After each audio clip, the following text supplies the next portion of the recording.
You're listening to the Cyberwire Network, powered by N2K.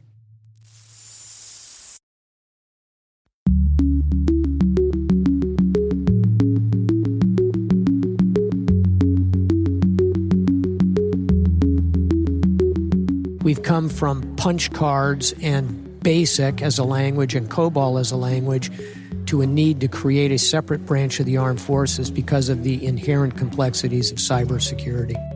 Hello, everyone, and welcome to Caveat, the CyberWire's Law and Policy podcast. I'm Dave Bittner, and joining me is my co-host Ben Yellen from the University of Maryland Center for Health and Homeland Security. Hello, Ben. Hi, Dave. On this week's show, Ben shares a story about dressing for privacy. I've got the tale of location data putting an innocent man at the scene of a crime, and later in the show, my interview with Admiral James Stavridis. He is the former Supreme Allied Commander of NATO. While this show covers legal topics and Ben is a lawyer, the views expressed do not constitute legal advice. For official legal advice on any of the topics we cover, please contact your attorney. We'll be right back after a word from our sponsors.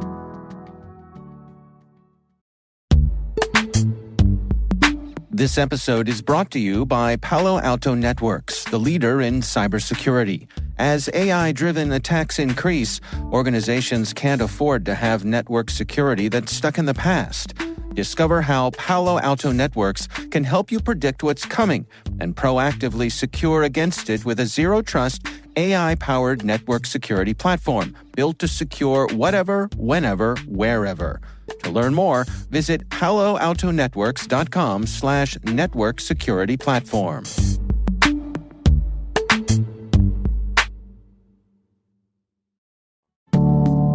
And we are back. We've got some good stories to share this week. Ben, why don't you start things off for us? Sure. So as one could probably tell by looking at me, I am no fashionista. And this is not Let a me fashion... just say, this, even though this is a podcast, I can vouch for that. Yeah, yes. He can confirm. My shirts are frequently ill-fitting. And this is not a fashion podcast, but this story actually has fashion elements to it. It comes from The New Yorker. It's called Dressing for the Surveillance Age. And this author went through the process based on consulting a number of academic experts in the cybersecurity field about designing what he called an invisibility cloak. Basically an outfit or costume that would protect him against the pervasive surveillance state. So that consisted of a number of things. He had something in his pocket called Silent Pocket, which he carried around his phone that would prevent his cell phone location from being tracked. He had a cloak that would shield his face from facial recognition technology.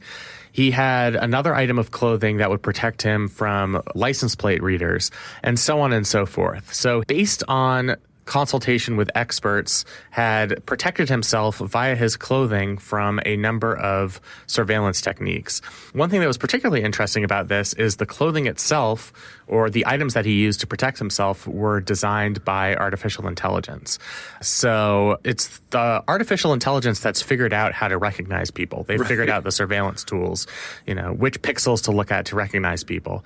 And because they've done that, artificial intelligence is incredibly useful to establish what's called adversarial indications. So basically something that you're wearing or using on your face or using on your body that will confuse the artificial intelligence into thinking that either you do not exist or that you are somebody else entirely. Yeah.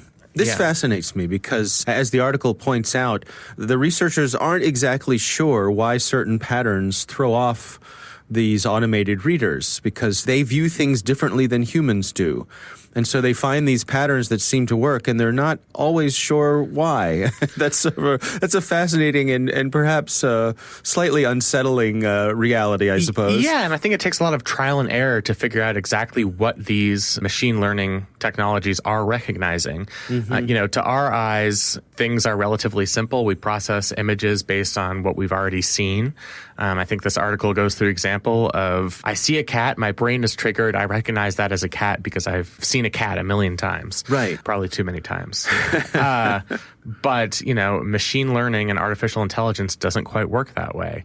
It's frequently checking against a database, and whatever the actual image that's being taken or detection that's being used has to be matched against a larger base of data. And so it kind of works, as you said, in mysterious ways. So I think that's one of the things that was so interesting about this article. Yeah, it strikes me too, like how with our human visual system, sometimes at first glance you think you see something. For example, I remember driving in my car one time, and at first glance I thought there was a turtle in the road. And I thought, oh, gosh, I better swerve to not hit this turtle. But when I looked at it closer, it was just a paper bag or something. Right. And once my brain realized it was a paper bag, I could no longer see the turtle. Right. Right. And initially, I believed it was a turtle. And so it's fascinating to me how these artificial systems do and do not work in similar ways, how we can fool them. One of the things that struck me in this article was not only just hiding, but this notion of poisoning the data by using patterns that were covered with license plates. What was going on with that? Because we have this pervasive system of automatic license plate readers, ALPRs, it's very easy for law enforcement to track vehicle movement. I think you had shared the story of somebody who wore a dress laden with a bunch of license plates belonging to abortion providers. Right. And this was not somebody who was anti-abortion. This was somebody who was pro-choice. And they were doing that to throw off these license plate reading systems. So if there were readings at locations where those individuals weren't actually located, that would throw off law enforcement. Right. We would have false positives in terms of those license plates showing up on our surveillance systems. Well, and not just law enforcement, because the ALPR data is widely available to all sorts of people. You can buy that. Absolutely. As we've talked about on this podcast, it's very commercially available. A lot of companies and corporations use it for non-law enforcement purposes. And they also collect that information, put that in large databases, which eventually law enforcement can access. So this is another thing that's very interesting about this article. Sometimes it's not just cloaking yourself or preventing certain types of detection or using adversarial indications which try and prevent the artificial intelligence system from recognizing you. Sometimes one thing you can do is actively confuse the surveillance system into thinking you are somewhere where you are not, or into thinking that you are someone you are not. Yeah. I mean, this is what I assume when we talk about things like Tor. It's basically the same rationale. You are trying to trick whomever is watching into thinking that you are somewhere where you aren't actually located. And I think that this article gets at how, as we've entered an age of more pervasive surveillance, the measures are going to get increasingly drastic. I don't think we're all going to be wearing invisibility cloaks, but there is going to be a market for products that can confuse these artificial intelligence systems, these surveillance systems.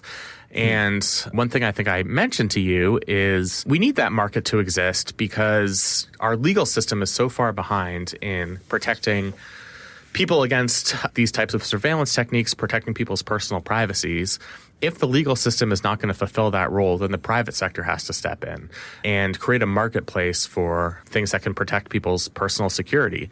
Normally, we've thought of those things like, robust encryption systems, but this article indicates that we can get a lot more creative in how we fool our surveillance overlords. Yeah, recently when I was out in San Francisco for the RSA conference, we were doing a little bit of sightseeing, and we were out at Fisherman's Wharf, and there was a gift shop there, kind of place where they sell sweatshirts and little knickknacks and so on and so forth. And they had a collection of masks that were like a stocking that you'd pull over your face, pull over your head, but printed on that mask was a complete head of someone else. Yep. So you could look like an old man or a woman or just there was a variety of them. But it struck me as interesting that, first of all, this thing exists, right? For $10 at a gift shop, you could put one of these on. And avoid facial recognition. Right. Yeah. But the other thing I wonder is, where does this put us in terms of social norms?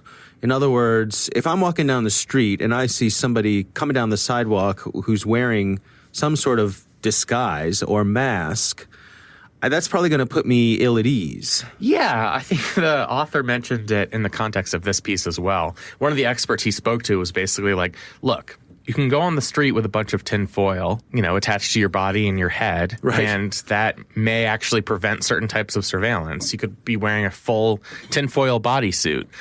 Ultimately, that's not going to help you evade detection because every single person on the street is going to look at you and think that you're, the strangest person that they've ever seen. Well, let me ask you this, though. From a legal point of view, let's say I buy myself one of these pullover masks, and I'm walking down the street for everyone in the world to see, and I happen to walk by the local police officer who's just, doing his duty, patrolling the neighborhood. What are the range of responses that police officer is allowed to have to me and my mask? Is it legal for me to be walking down the street wearing a mask? Absolutely. Yeah, nothing I know in any legal regime would prevent that. I think there are certain circumstances where the police could force you to actually identify yourself, or they would have had to have some reason to pull you over in the first place, or, they'd have to have some level of suspicion. But is the mask itself enough for me to be suspicious for the police officer to say, hey, buddy, take off the mask? I don't think so. Otherwise, Halloween would be filled with a lot of unnecessary detention of children who are wearing, masks from the movie Scream or something. Interesting. And all of us to a certain extent where the types of things that might fool surveillance systems. You were talking about how somebody their Face ID on their iPhone will not open if that person's contact lenses are not in. Right. Because it only recognizes the face that it was established by the contact lenses. Right. So if we start to ban all different types of disguises, or if that serves as a rationale for law enforcement, then where do we draw the line? Are we going to force people to, because, a facial recognition system can't pick up a certain type of glasses or contact lens, are we going to force people to stop, wearing those products? I don't think that's practical. Right. And there's the practical everyday situation that there are plenty of people who wear clothing every day that covers their whole body for religious reasons, for, someone's wearing a burqa, that sort of thing. Absolutely. And they're well within their right to do that. So in the United States, they absolutely are. Yes. Yeah. Interesting. So, that's why the story is so interesting. If you really did want to go the full 9 yards and protect yourself against surveillance, there are very creative ways to do so. And I would recommend reading the full article because it's very long, but it explains, basically every element of this invisibility cloak and specifically how it works. Mm-hmm. Yeah, it's a good article. It's from the New Yorker. We'll have a link in the show notes. My story this week comes from the Naked Security blog. This is from the folks over at Sophos, written by Lisa Voss. It's titled, Google Data Puts Innocent Man at the Scene of a Crime. And this is about a gentleman named Zachary McCoy. He's from Florida. Always seems like interesting stories come out of Florida. Yeah, Florida man does X. Right, exactly. So this gentleman, Zachary, he was notified by Google that Google had received a legal request for his location data. Now, this is something that Google does as a matter of course. If they get a request like this, they will notify the user that request has come in. Now, what happens is this puts into place basically a 7-day time period where he can appear in court and block the release of that data. So this gentleman looks into what's going on, and turns out there was a burglary that had taken place near a route that he takes to ride his bicycle to his job. So like most of us, I think we have our devices, and they're beaconing out, sending our location data, in this case to Google. And he happened by this home that had been robbed, and that put him in the situation of, in this case, initially being their number one suspect. Yeah, it's really something that we're seeing more frequently, this technique of what's called geofencing, where based on the location of a particular crime, in this case it was a burglary, law enforcement requests or subpoenas from a telecommunications company every person matching that description who was in that location. So usually they'll get, a full list of devices which have unique identifiers that aren't that person's name, that were within X radius of the crime scene at that particular time. And, they can start to cull the list based on their individual suspicions. So, let's say that the burglary took place over a period of several minutes. Well, maybe somebody who was only within that radius for a period of seconds wouldn't trigger that geofencing. But it, of course, can lead to a lot of false positives, as it did here. This was just a person going on their morning bike ride who happened to be in the general area of a burglary. Right. So we know from the Carpenter v. United States case that we've spoken about that The government does need a warrant to collect historical cell site location information from an individual, but that doesn't necessarily apply to geofencing. What law enforcement would say is, well, we're not actually searching any data individually and using that as the sole basis for a warrant that would lead to an arrest. We're combining this location data with other indicators that would establish probable cause that a person has committed a crime. Right. It's important to be clear here that that first batch of information that Google turns over does not have people's names in it.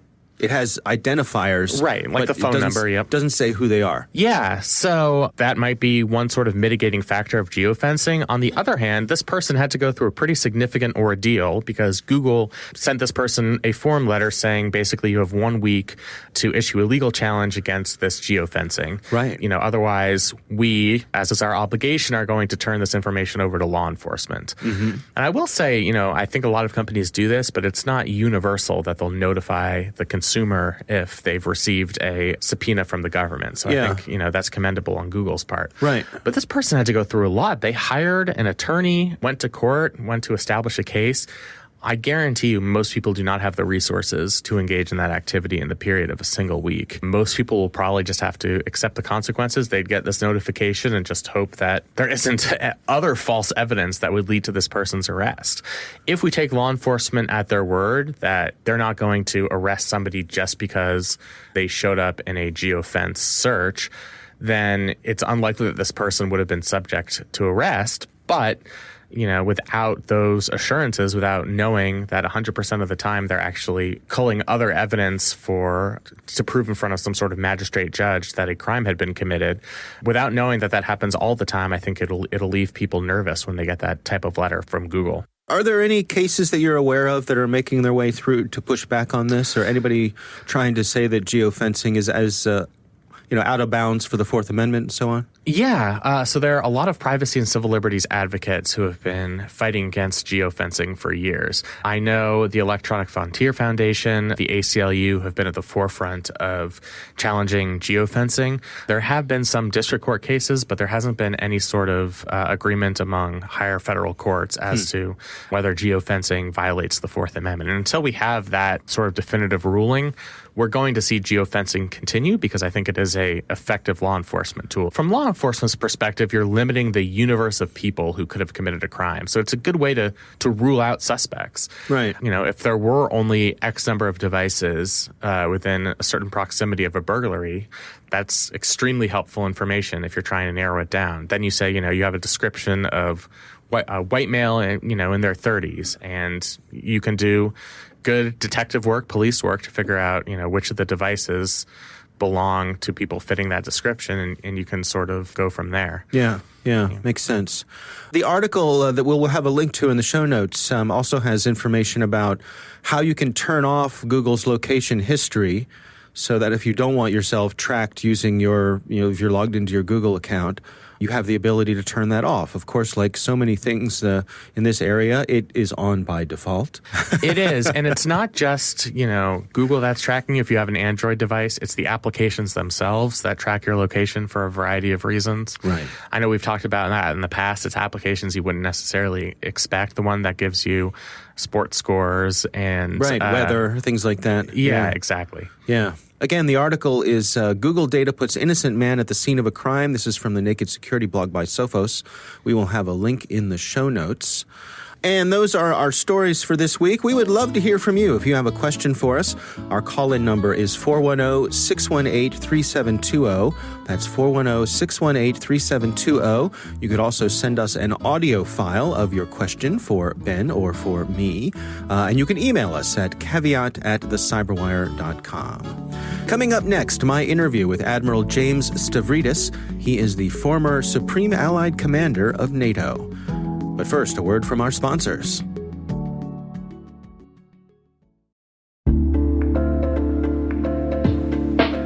And now, a word from our sponsor, SpyCloud, the cybercrime analytics leader.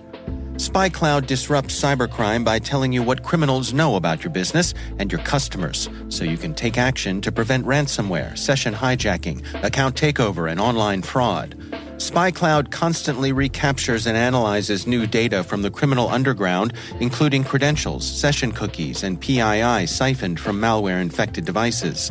With knowledge of the specific exposed data criminals have in hand from InfoStealer malware on managed and unmanaged devices, security teams can respond with a more efficient and effective process called post-infection remediation that fits seamlessly into existing incident response frameworks. Get SpyCloud's post-infection remediation guide outlining the 7 steps for preventing a malware infection from becoming a full-blown ransomware incident. Visit spycloud.com/cyberwire. That's spycloud.com/cyberwire. And we thank SpyCloud for sponsoring our show.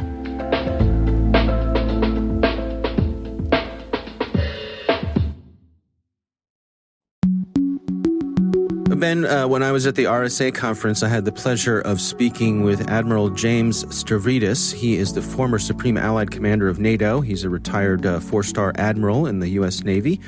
Quite an interesting career. He's retired now, of course, but has some really interesting thoughts about where we need to go in terms of cybersecurity. Here's my interview with the Admiral.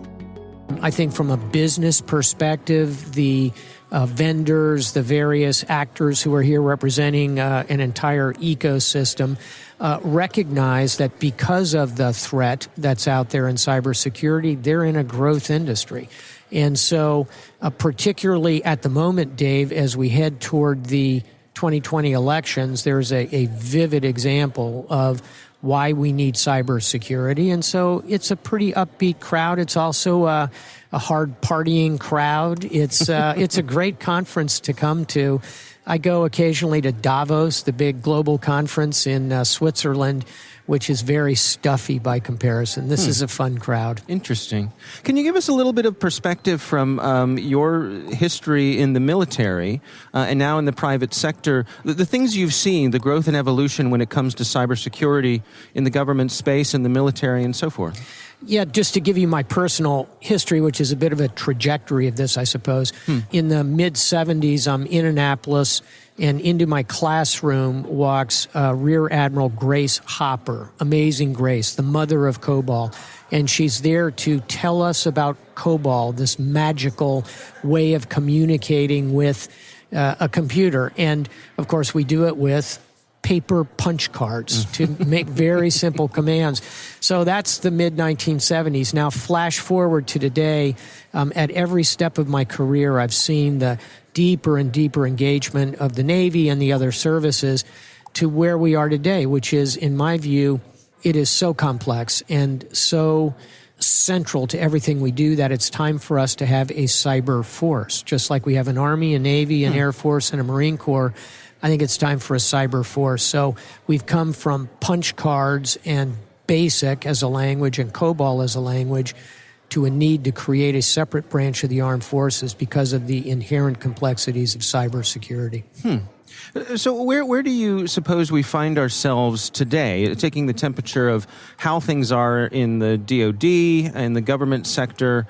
In your estimation, where do we stand? I'll give you good news and bad news, and I'm going to start with the bad news. The bad news is in cyber and cybersecurity nationally, we find the greatest mismatch between level of threat and level of preparation. In other words, we worry a lot about Russia, China, Afghanistan, Islamic State, piracy. Those are serious threats, high level of threat, but our level of preparation to deal with it is quite high. In cyber, the level of threat is expanding unbelievably rapidly because the threat surface is expanding. Today, there are 25 billion devices connected to the Internet of Things. By mid-decade, it'll be 50 billion. That's great. I can get out my iPhone and open my garage door from San Francisco. The bad news is the threat surface is huge, and we are not moving as rapidly as we should, and offense is outpacing defense, in my view. So I'm concerned. That's the bad news. Here's the good news to the Department of Defense. There's growing awareness.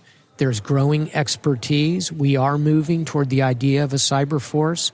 And most recently, and this will sound a little wonky, but it's really important, the Department of Defense is releasing something called the Cybersecurity Maturity Model Certification, kind of a mouthful, CMMC.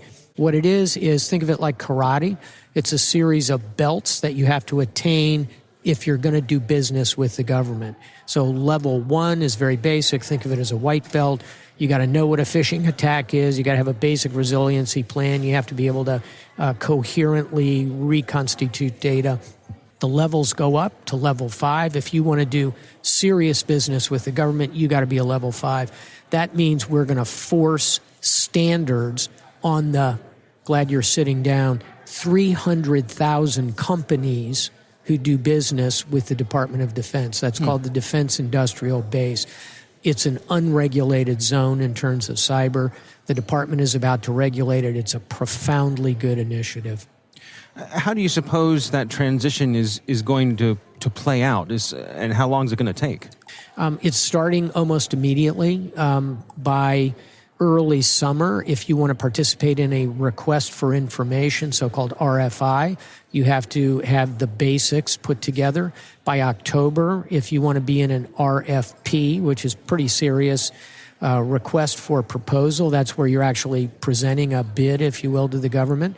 You have to have attained the appropriate level for your organization, its size. And so let me give you an example involving a company that I'm working with called Prevail, which does end-to-end encryption. If you want to do business with the government, you're going to have to demonstrate to the government that you can move emails and file attachments that can't be attacked in the server system, which is, of course, what happens now with Gmail or any other broad area messaging or email service. So as we get into this, it's going to happen fast. Companies are going to need solutions quickly. And by the way, Dave, I'll close on this. It has to be not self-certification. It has to be certified by an outside observer, and that outside observer has to be certified by the Department of Defense. So this is a big change, a big system. There are going to be fits and starts in this. There'll be discontinuities, but it's a move in the right direction. As we look towards the horizon, looking down the road, where do you think things are headed with all of this? As the various branches of the military continue to evolve, cyber becomes more ingrained in everything that we're doing. What sort of changes do you see are going to be necessary? I mentioned one already. That's the creation of a cyber force. Let's sketch that. I think it would be 15,000 roughly. It would be obviously very high-tech, very highly trained. It'll have to have a series of incentives that'll encourage people not to take a $800,000 a year job in Silicon Valley and come work in the government for $150,000. Service will be part of that. But we're going to need that cyber service.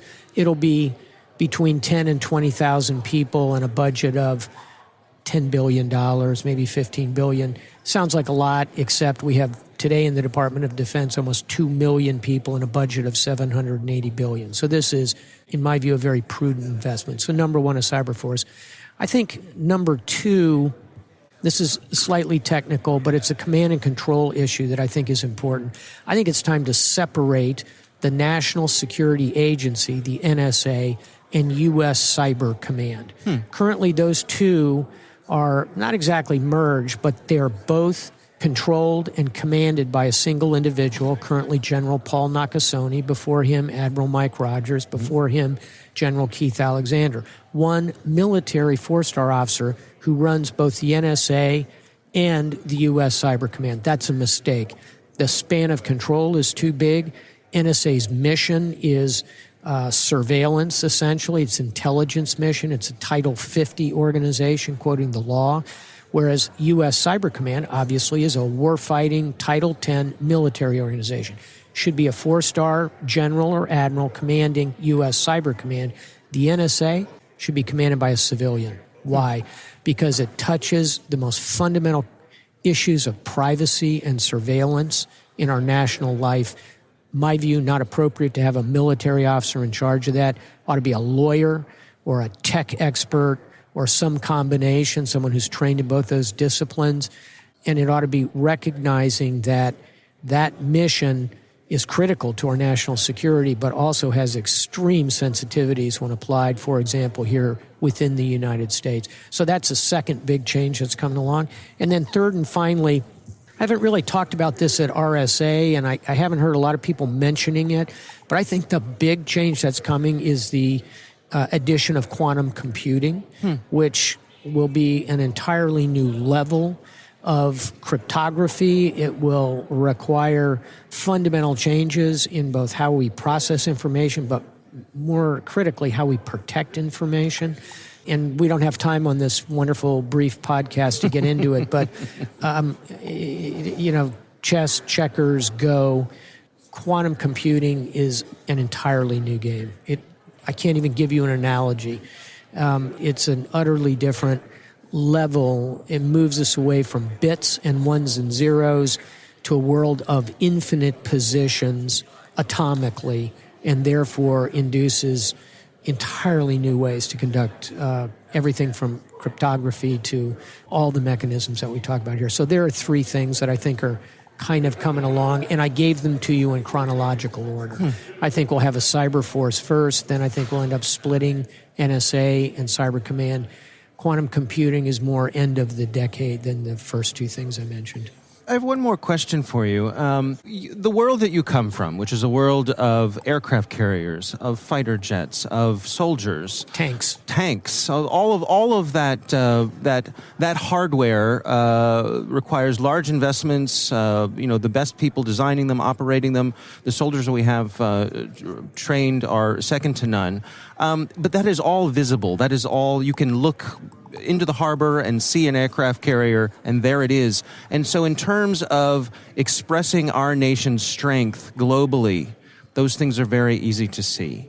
Cyber is different, and we're in this era where nations who perhaps wouldn't have gotten our attention before, for them to stand up a force in the cyber realm doesn't require, they don't have to build an aircraft carrier. They don't need the capabilities to build a jet fighter. Correct. Do you have any insights on that disproportionality?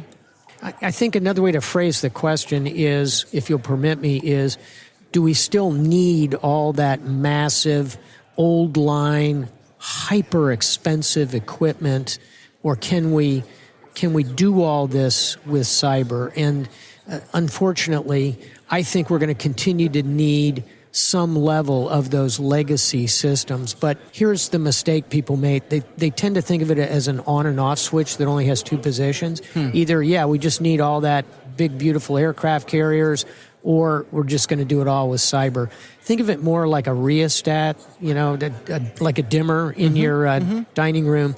You got to move the needle. And I think the needle is moving away from those big, expensive legacy platforms and more toward the cyber, and there's two reasons. One is it is less expensive.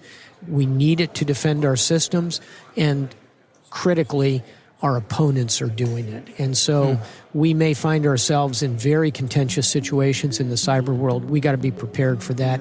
Aircraft carrier is not going to get you there, but there are going to be times when that aircraft carrier comes in pretty handy as well. You're going to need a bit of both. All right. Admiral, thank you so much for joining us. What a pleasure. Thanks for doing it. Thank you. All the best. All right, Ben, what do you think?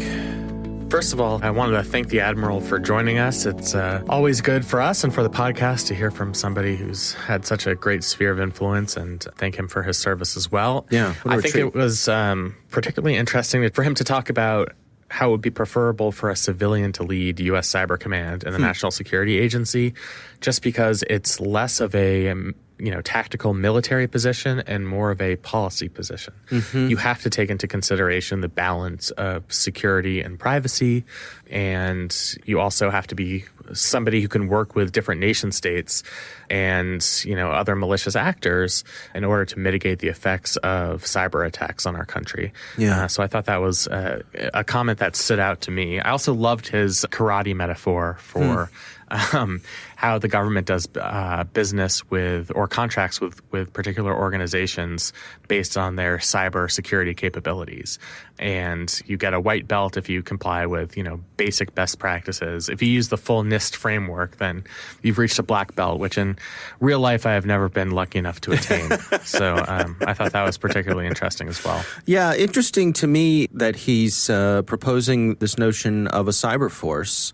That's not something that I've heard many people talk about. I mean, famously, we have a space force. Yep. Perhaps cyber is a better place for us to put our attention and our resources. I couldn't help thinking also that maybe if we do have a cyber force, that their camouflage uniform should be some of the stuff we talked about earlier in the show that hides them from facial recognition, right? quite a theme for this day's show. So the state of Maryland is actually considering a bill that's currently in the state Senate that would establish a cyber reserve within the state militia. Basically, a group of, for now, would be volunteers, but people with expertise who would work under the command of the state militia to react to any cyber incident across the state. This is something that has been tested out in other states on a pretty limited basis. But, that's something I think we'll see more frequently, even if there's not a cyber force at the federal level. Bringing it under, state militias, which have a unified command system, is something that I think we're going to see a lot more of going forward. It reminds me of sometimes, historically, when there have been natural disasters, that the ham radio operators would step up and provide help with communications when communications were down. Oh, I love the ham radio people. Yeah. We do at our organization a lot of emergency management exercises. And so we have to worry about redundancy in communications. And, when all else fails, there are ham radio people out there you can bring in to local emergency departments who can provide that redundancy. Yep. And they're always some of the nicest and best people you'll meet. Yeah, agreed. And an interesting idea that we could have a similar core of volunteers who could help us in our times of need when it comes to cyber attacks. Right. And, there are obviously a lot of logistics involved, how you would do credentialing for these people. But, I think we are going to have some sort of unified response, whether it's at the state or federal level, to cyber threats, especially in the aftermath where you need a strike team to come in and fix the problem in the case of, say, like a ransomware attack or something like that.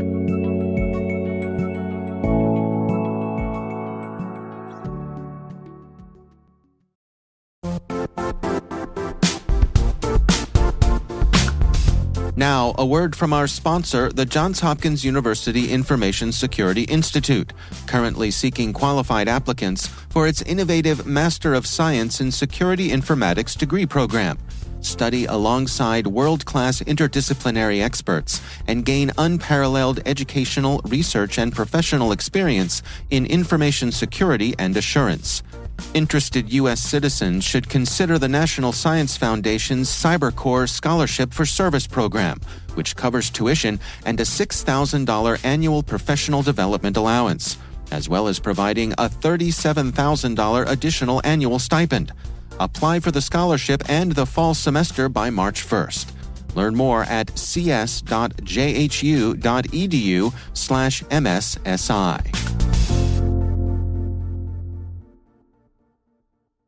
The Caveat podcast is proudly produced in Maryland at the startup studios of Data Tribe, where they're co-building the next generation of cybersecurity teams and technologies. Our thanks to the University of Maryland Center for Health and Homeland Security for their participation. You can learn more at mdchhs.com. Our coordinating producers are Kelsey Bond and Jennifer Iben. Our executive editor is Peter Kilpie. I'm Dave Bittner. And I'm Ben Yellen. Thanks for listening.